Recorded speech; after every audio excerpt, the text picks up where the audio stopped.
तो शुरू करते हैं बच्चों एनसीईआरटी क्लास 9 का chapter number 1 number system exercise 1.2 का ईच एंड एवरी क्वेश्चन का डिटेल एंड करेक्ट है ना। Correct is very important solution एक बहुत अच्छे अप्रोच से, जिस अप्रोच की जरूरत आपको अपने स्कूल एग्जामिनेशन में पड़ती है कि how to write question paper in school examination. इन सब बातों को हम लोग देखेंगे बच्चों। सॉल्यूशन आपको मिल जाता है इधर उधर, लेकिन करेक्ट और एक्यूरेट होना बहुत इंपॉर्टेंट है ना, और सटीक होना।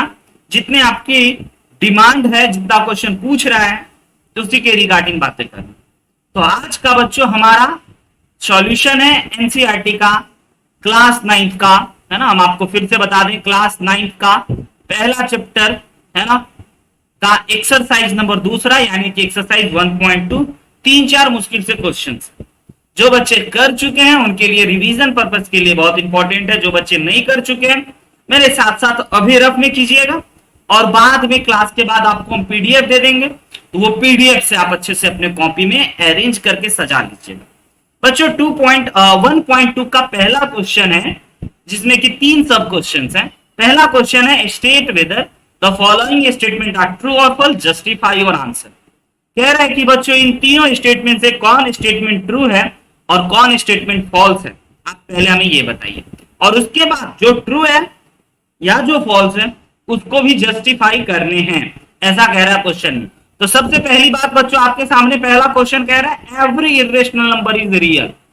यस बच्चों, तो हम आपको बता चुके हैं कि जितने भी रियल नंबर हैं, जितने भी इरेशनल नंबर हैं, वो सब रियल होते हैं। बिल्कुल बिल्कुल सही जवाब बच्चों कि ये इसका आंसर, हाँ, ये सब अंडर रूट वाले को हम लोग इरेशनल नंबर कहते हैं, और ये इरेशनल नंबर बच्चों रियल नंबर होता है, क्योंकि क्लास 9 में जितने भी नंबर हमने पढ़ा था सारे के सारे नंबर बच्चों रियल नंबर ही होते हैं। बस रियल कौन नहीं होता है, हम आपको ये बता दें, रियल कौन नहीं होता है, जो बच्चों अंडर रूट में -1 के साइड, अंडर रूट में -1 के साइड हो। यस, तो बच्चों यह आपका रियल नहीं होता है।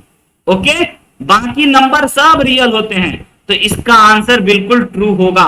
बिल्कुल सत्य है सर ये स्टेटमेंट पहला का, है ना। अब अगर हम रीजन की बात करें बच्चों, तो आप स्कूल में क्या रीजन लिखोगे? पहली बात तो आंसर में आप ट्रू लिख दोगे, और स्कूल एग्जामिनेशन में इन प्यारे प्यारे क्वेश्चंस को पूछा जाता है तो आप इसको क्या कहोगे बच्चों? तो आप सिंपल बेसिकली रियल नंबर का और इरेशनल नंबर का डेफिनेशन लिख दोगे। बहुत सारे बच्चों को दिक्कत होता है सर ये जस्टिफाई और आंसर ना अपने को तकलीफ देता है। हाँ बच्चों, बट ये तकलीफ नहीं देना है। आप ये बात कैसे जान पाए कि every irrational number is a real number, है ना, आप कैसे जान पाए? तो आप बोलोगे सर डेफिनेशन से, क्योंकि हमने सर रियल नंबर का डेफिनेशन पढ़ा, हमने सर इरेशनल नंबर का डेफिनेशन पढ़ा, तो ऑब्वियस सी बात है कि बाय डेफिनेशन हम लोग जान पाते हैं। फिर भी जस्टिफाई करना है, लिखना है बच्चों, तो आपको क्या करना है ना, इरेशनल नंबर और रेशनल नंबर के और रियल नंबर की डेफिनेशन को लिख देना है रीजन में कि व्हाट इज इरेशनल नंबर। तो सबसे पहले आप दुनिया जवाना को बता दोगे कि इरेशनल नंबर ऐसे नंबर को कहते हैं बच्चों जिसको कि हम लोग p/q के फॉर्म में नहीं लिख सकते। ओके, ये डेफिनेशन लिख देते हैं। तो हम आपको एक बार फिर से बता देते हैं, ये बच्चों one of the best and perfect हम वीडियो सॉल्यूशन बना रहे हैं, है ना। आप लोगों के हेवी डिमांड पे, बहुत सारे बच्चों का भी डिमांड था, आप लोगों का भी था। तो किसको इरेशनल नंबर कहते हैं? तो पहले ये लिख लीजिएगा, a number is said to be irrational, said to be irrational. एक ऐसे नंबर को इरेशनल नंबर कहा जाता है ना, if it can not B, है ना, कैन नॉट बी, समझ रहे हैं, सकते हैं, है ना, can not be written as. Okay बच्चों, can not be written as in p/q form. Yes, और उसके बाद जब ये हो जाए बच्चों तो आप ये भी लिख दीजिएगा कि वेयर p जो होता है, p एंड q बच्चों इंटीजर होता है। Very good, p and q बच्चों इंटीजर होता है and q not equal to 0 होता है। ओके, और उसके बाद एग्जाम्पल में भी दिखा दीजिएगा ताकि दुनिया जवाना को पता चल जाए कि कौन कौन है आपका इरेशनल नंबर। हाँ बच्चों, एग्जाम्पल में भी दिखा दीजिएगा, √2, √3, √5, पाई, है ना, etc, ये सब इरेशनल नंबर होते हैं। ओके, तो ये तो हो गया बच्चों खाली इरेशनल नंबर के बारे में बातें, और उसके बाद आपको फिर रियल नंबर का भी डेफिनेशन लिखना होगा। यस, तो आंसर तो बड़ा आसान था, एक लाइन में देना था ट्रू या फॉल्स, लेकिन बच्चा लोगों को क्लिक कैसे करेगा कि सर जस्टिफाई में ना हमको क्या लिखना है ये नहीं पता चलता है। तो बच्चों आप ये सोचना कि आप कैसे जाने कि इसकी करेक्ट आंसर क्या है, आपको अपने तरीके से ही लिखना होगा। ओके, तो रियल नंबर बच्चों क्या, द कलेक्शन ऑफ, है ना, rational and irrational, the collection of both rational and irrational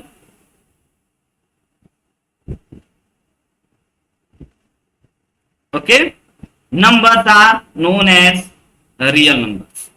numbers are बच्चों नोन एज रियल नंबर। ये तो हो गई डेफिनेशन की बात, बट आप समझते हो कि रियल नंबर किसको कहते हैं? दुनिया के सारे नंबर रियल नंबर ही कहलाते हैं, अंडर रूट में निगेटिव साइन को छोड़ करके, है ना। आर बच्चों रियल नंबर। इसका एक और डेफिनेशन हो सकता है बच्चों, ऐसा नंबर जिसे नंबर लाइन पे रिप्रेजेंट किया जा सके। एग्जाम्पल के तौर पे आपको यहां भी लिख लेना चाहिए कि भैया किसको हम लोग रियल नंबर कहते हैं। एग्जाम्पल के तौर पे यस बच्चों, किसको रियल नंबर कहते हैं? तो रियल नंबर कहते हैं उन नंबर को जो रेशनल भी हो, यस, रेशनल भी हो, इरेशनल भी हो, डेसिमल में भी हो, फ्रैक्शन में भी हो, पाई भी हो, ये सब all number are sir real number. तो every irrational is a real, ये बात सत्य है। और कैसे लिखना है ये आपको पता चल रहा है दोनों के डेफिनेशन। क्लियर हुआ बच्चों? छोटी सी बात, लेकिन ऐसे डिस्क्राइब करके लिखिएगा ना तो एक भी नंबर आपको स्कूल एग्जामिनेशन वाला नहीं काट सकता। Okay, all the best. अगले क्वेश्चन पे चलते हैं बच्चों। पहला क्वेश्चन हमारा डन हो चुका है ना। दूसरा क्वेश्चन कह रहा है कि एवरी, पढ़िएगा, every point on number line is of the form root under M where M is a natural number. जितने भी पॉइंट हैं नंबर लाइन पे 1 2 3 4 5 6 7 8 1.1 1.2 1.3 ऑल नंबर लाइन पे होते हैं। तो every point on number line is of the form under root M where M is a natural number. तो पहली बात है सर फॉल्स, ये स्टेटमेंट फॉल्स है। सारे के सारे नंबर रूट अंडर के फॉर्मेट में नहीं होते। जैसे 2, समझ रहे हैं, -2 वह रूट के फॉर्मेट में नहीं है, where M is a natural number. But इसको जस्टिफाई कैसे करना है?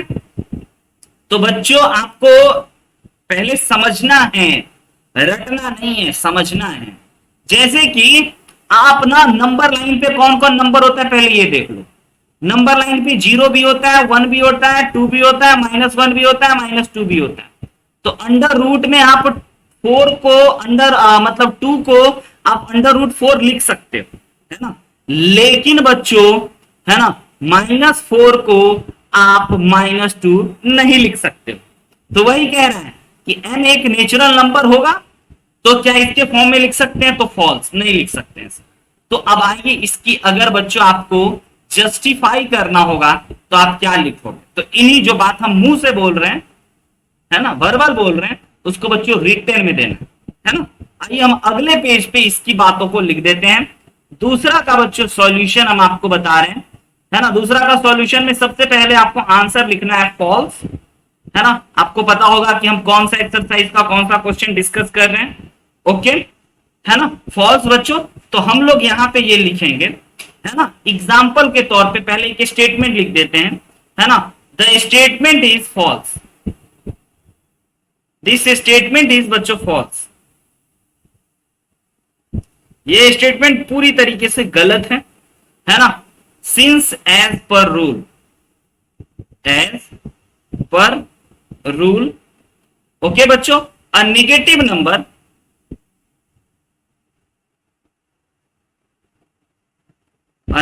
Number can not be expressed.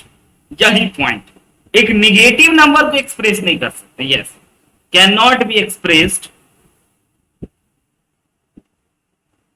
As square root.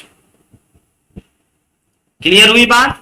Example के तौर पे दिखा दीजिए कि भैया 3 को वी कैन राइट, 3 को we can write root under 9, 2 को we can write root under 4, but बच्चों है ना, और ये हमें पता है रूट 2 को भी हम लोग दिखा सकते हैं, लेकिन निगेटिव नंबर को बच्चों रूट अंडर -7 को हम लोग है ना, या रूट अंडर -9 को हम लोग -3 नहीं लिख सकते।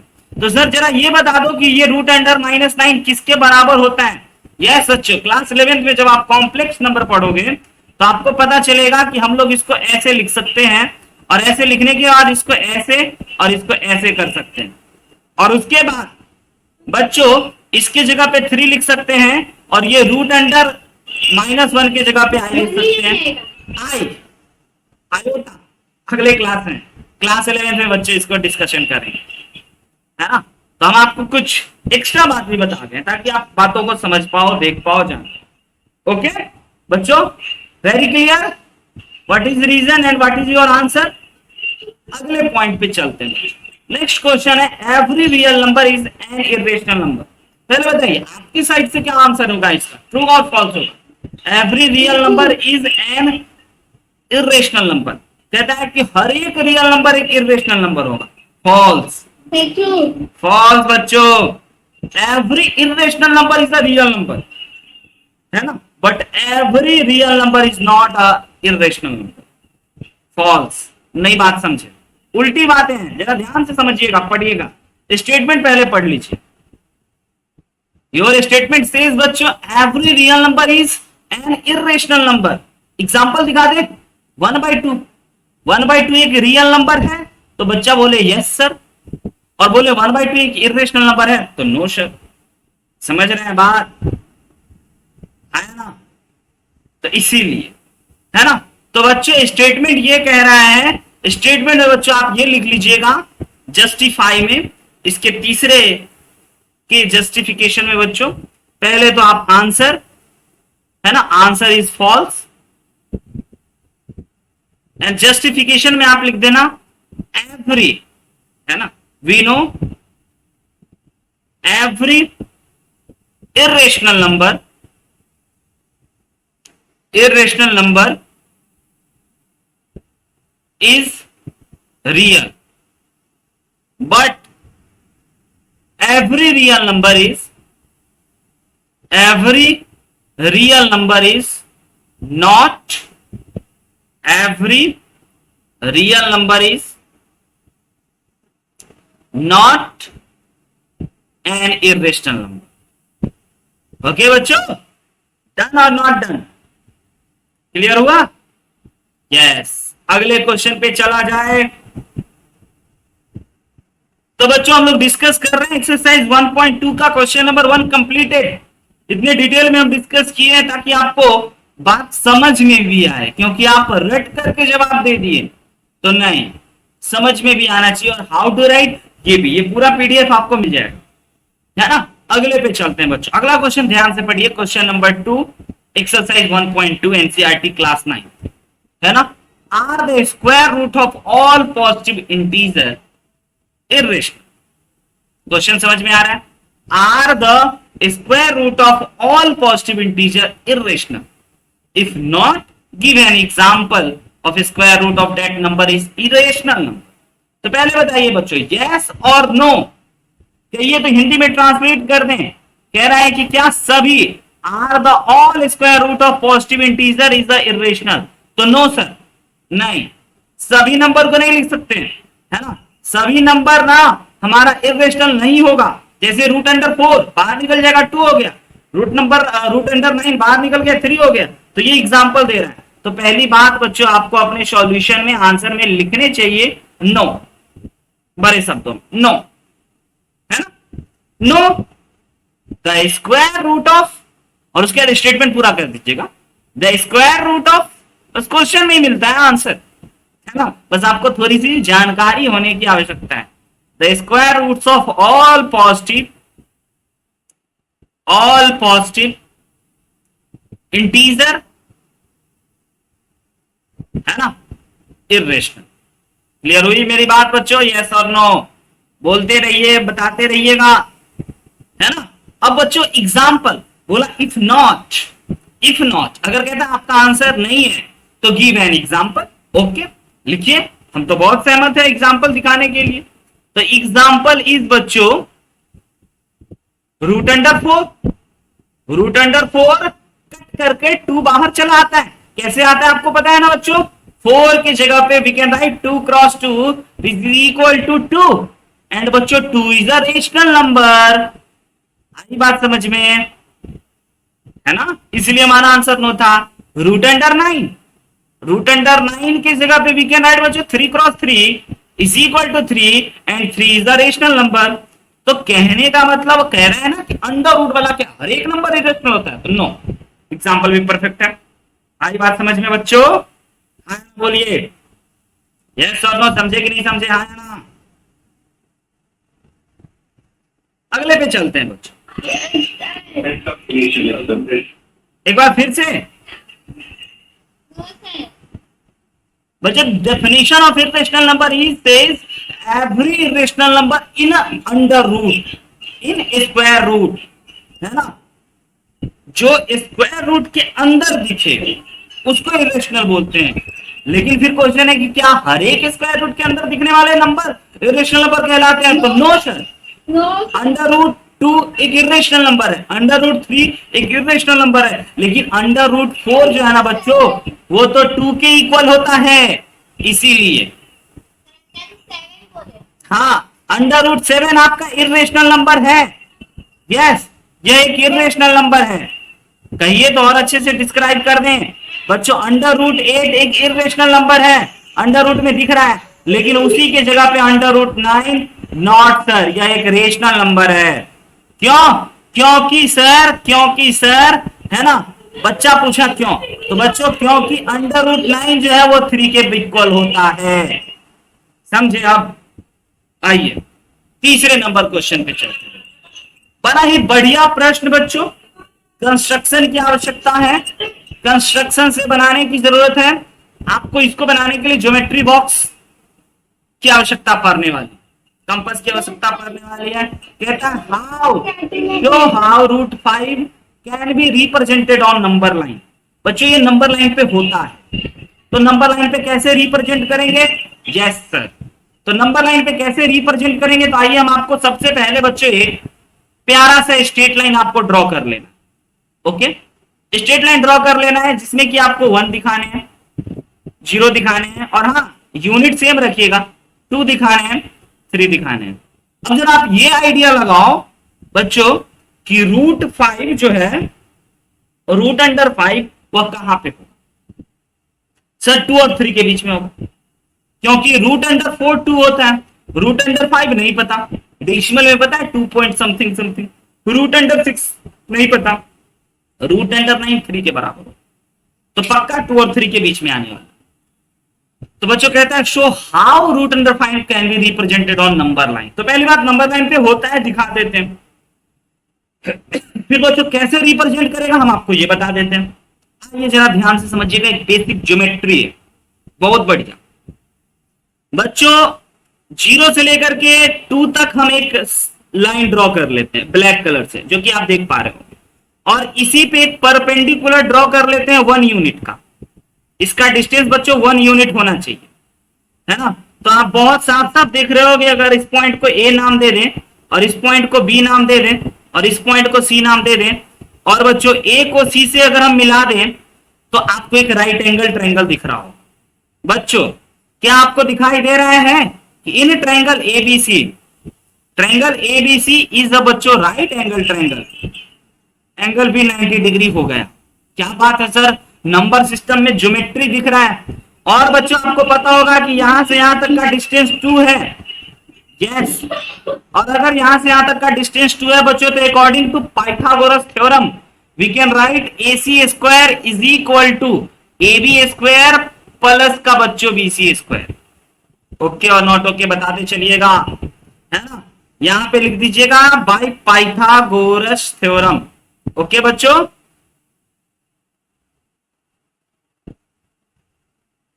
Okay Pythagoras theorem. अब हमें AC निकालना है, जरा AC निकालिएगा कितना होता है, A से C की बीच की दूरी। तो बच्चों AC निकालने के लिए हमें क्या लिखना होगा, AB की जगह पे 2 का स्क्वायर करना होगा और BC की जगह पे 1 का स्क्वायर करना होगा। और आप बड़े ही शान से देख सकते हो बच्चों कि हमारा हो गया 4 + 1 इज इक्वल टू 5 एंड बच्चों AC इज इक्वल टू हो गया √5। यस बच्चों, ओ माय गॉड, यही बात बताने के लिए कि यहां से यहां तक का दूरी जो होगा ना बच्चों वह √5 होगा। अब आपको क्या करना है बच्चों, एक सर्कल बनाना है। अपने कंपास के सुई को यहां पे रखना है और यहां पे रखना है बच्चों अपने पेंसिल को, और ऐसे करके रोटेट कर दीजिएगा तो आपको एक सर्कल दिखेगा ऐसे करके। 360 का बन जाएगा। Yes, very good. ऐसे करके रोटेट कर दीजिएगा तो एक सर्कल आपका बन जाएगा। तो आपको एक सर्कल नहीं बनाना है, खाली आपको छोटा सा यहीं पे आकर के हिट कर देना है कि देखो भाई यहाँ पे जो हिट कर रहा है ये वही वैल्यू है √5, क्योंकि यहां से यहां तक का दूरी √5 है, तो यहां से यहां का भी दूरी √5 होगा, तो यहां से यहां का भी दूरी √5 होगा ज्योमेट्रिकल। बच्चों क्लियर हुआ ये बात कि नहीं क्लियर? कि show that √5 can be represented on. तो पहली बात यस, √5 है ना, ऑल्सो रिप्रेजेंट है ना, √5 also can be represent by now number line. हम लोग नंबर लाइन पे रिप्रेजेंट कर सकते हैं। देखिए 2 और 3 के बीच में ये आया ना गिरा। ओके बच्चों, डन। अगले पॉइंट पे चलते हैं बच्चों। अगला पॉइंट आपको, अगला क्वेश्चन, सॉरी नेक्स्ट क्वेश्चन बच्चों आपको हमेशा परेशान करता है, हमें पता है ना, एक्टिविटी वाला है। आइए जरा हम इसको जरा कराएं, ध्यान से समझिएगा बच्चों। बहुत सारे प्यारे प्यारे बच्चों को क्लास 9th में प्यारे प्यारे बच्चों को दिक्कत होता है ना, इस टाइप के प्यारे से क्वेश्चन में जो कि क्लासरूम एक्टिविटी के नाम पे दिया हुआ है। कहता है कंस्ट्रक्टिंग द स्क्वायर रूट, है ना, spiral, take a large sheet on paper and construct the square root of spiral in following fashion. इसी फैशन में आपको बच्चों स्क्वायर रूट करते जाना है। Start with point O and draw line segment OP1, OP2, OP3, OP4 ऐसे करते चले जाने। Now draw line segment P1, P2 perpendicular to OP2, then बच्चों draw line segment P3, P4 perpendicular to OP3। Continue in the number of बच्चों you can get the line segment Pn-1 और Pn, यानी कि ऐसा करते ही चले जाना है। अब हम आपको दिखाते हैं। In this manner you will have created the point P2, P3, Pn and joining बच्चों them to create a beautiful spiral, है ना, depicting। आइए जरा दिखाते हैं बच्चों √2, √3, √5 और को हम लोग कैसे दिखाएंगे, कैसे एक डिजाइनदार तरीका बनने वाला है। आप जरा इसको बात समझिएगा बच्चों कि हम लोग इसकी कंस्ट्रक्शन कर रहे हैं और ये कंस्ट्रक्शन को बढ़ाते चलना है हर बार की तरफ। स्केल की आवश्यकता पड़ेगी बच्चों, है ना, प्रोटेक्टर की आवश्यकता पड़ेगी। सबसे पहले आपके सामने जो क्वेश्चन में दे रखा है ये वाला ना, तो इसको एकदम स्टार्टिंग से करते हैं। यहाँ पे एक ये हमारा O पॉइंट है, जैसा कि बोला O पॉइंट से शुरू कर लीजिएगा कहानी। और ये फिर बच्चों हम लोगों को √1 है, ये है ना, ये वाला हमारा √1 है। ओके, तो हम लोग इसको √1 मान लेते हैं और इतने ही यूनिट का एक और ऊपर में मान लीजिए, तो ये हमारा बच्चों एक राइट एंगल ट्राइंगल जैसा शकल दिखेगा। यस, ये और √1 तो हालांकि 1 के इक्वल होता है, लेकिन √1 से कहानी शुरू करना है। √1, √2, √3, √4, √5 ऐसे ही बढ़ते चले जाएंगे। ओके बच्चों, एक सेकेंड, है ना। तो जरा हम लोग ऐसे ही कर लिए बच्चों, तो ये वाला जो चीज होगा ये कितना हो जाएगा √2। Yes, according to Pythagoras theorem बच्चों 1 का स्क्वायर इज इक्वल टू √2 का स्क्वायर। अब फिर इस पे एक परपेंडिकुलर ड्रॉ करना है 1 यूनिट का, 1 यूनिट का इस पे परपेंडिकुलर ड्रॉ कीजिएगा। तो 1 यूनिट का इस पे परपेंडिकुलर ड्रॉ कीजिएगा तो इस पॉइंट को फिर आप इससे मिला दोगे, है ना। आइए मिला करके जरा दिखा दें, ये √2 है, इस पॉइंट को इससे मिला दोगे तो एक और ट्रायंगल बन गया। यस बच्चों, तो अगर ये वाला √2 है और ये वाला अगर 1 है बच्चों, ये वाला अगर √2 है और ये 1 है, तो आप पक्का समझ गए कि ये भी √3 होगा। अब √3 होने के लिए फिर से इस पे परपेंडिकुलर ड्रॉप करने होंगे, है ना, जो कि 1 यूनिट का। अब आप इसको इससे मिला दोगे बच्चों तो यह बन जाएगा हमारा क्या चीज √4। अब फिर √4 के लिए फिर इस पे परपेंडिकुलर 1 यूनिट का, फिर आप इससे अगर इसको मिला दोगे तो ये √5, पैटर्न आ रहा है पकड़ में √1, √2, √3, √4, √5। फिर आप इस पे परपेंडिकुलर 1 ड्रॉ कर दोगे बच्चों, है ना। तो परपेंडिकुलर 1 ड्रॉ कर दोगे और इसको इससे मिलाओगे तो ये दूरी हो गया बच्चों आपका √6। फिर आपको इस पे परपेंडिकुलर ड्रॉप करना होगा और परपेंडिकुलर ड्रॉप करने के बाद फिर आप इसको मिला दोगे तो ये हो गया √7। आ रही है बात समझ में बच्चों, हम लोग कैसे बढ़ते हुए जा रहे हैं, समझ में आ रही है बात? यस। फिर आप अगर इस पे परपेंडिकुलर ड्रॉप करोगे बच्चों, है ना, तो एक पैटर्न मिलेगा कि ये बढ़ते हुए जा रहा है। और हाँ, परपेंडिकुलर थोड़ा ठीक से ड्रॉ कीजिएगा। ये √8 हो गया, थोड़ा थोड़ा बढ़ेगा, आपका फोटो फैलता हुआ नजर आएगा। अब इस पे अगर आप परपेंडिकुलर ड्रॉप करोगे बच्चों 1 ही यूनिट का, तो ये और बाहर भागता हुआ। फिर इस पे परपेंडिकुलर ड्रॉ करोगे तो यह √9 हो जाएगा और इसको इससे मिला दोगे तो यह बच्चों √10 हो जाएगा। फिर इस पे परपेंडिकुलर ड्रॉप करोगे, है ना, फिर इस पे परपेंडिकुलर ड्रॉप करोगे, ओके बच्चों, और इसको इससे मिला दोगे तो यह √10 हो जाएगा। फिर इस पे परपेंडिकुलर ड्रॉप करोगे तो √11 हो जाएगा। और इसी प्रकार की प्रक्रिया आपको कह रहा है कि n तक करते जाना है ना, जब तक कि आप यहां तक ना पहुंच जाओ। ये √10 हो गया बच्चों, तो ये √11 हो जाएगा। और हर बार थोड़ा थोड़ा बढ़ रहा है, 1 से हल्का बड़ा √2 है, उससे हल्का बड़ा √3 है, उससे हल्का बड़ा √4 है, उससे हल्का बड़ा √5 है, और हर बढ़ रहा है। √11 तक यहाँ पे आ गए। फिर अगर बच्चों हम लोग इस पे परपेंडिकुलर ड्रॉप करेंगे तो हम लोगों को यह √12 मिला, ये हल्का बड़ा हो जाएगा √11 से। आ रहा है समझ में? फिर इस पे आप परपेंडिकुलर ड्रॉ करोगे बच्चों तो √13 जो है ये थोड़ा सा और बड़ा आ जाएगा। और इसी प्रकार से फिर इस पे परपेंडिकुलर ड्रॉ करोगे बच्चों, तो यही कार्यक्रम करते जाना है जब तक कि हम लोग यहां पे ना पहुंचे। ये हो गया हमारा √14। आई बात समझ में बच्चों? तो यह सिंपल एक क्लासरूम एक्टिविटी है जिसको आप ऐसे कर सकते हो। आई होप बच्चों कि आपका एक्सरसाइज 1.2 में इतने ही क्वेश्चन थे, आपको बहुत अच्छे से समझ में आए होंगे। तो बस आज के लिए हम लोग इतना ही रखते हैं।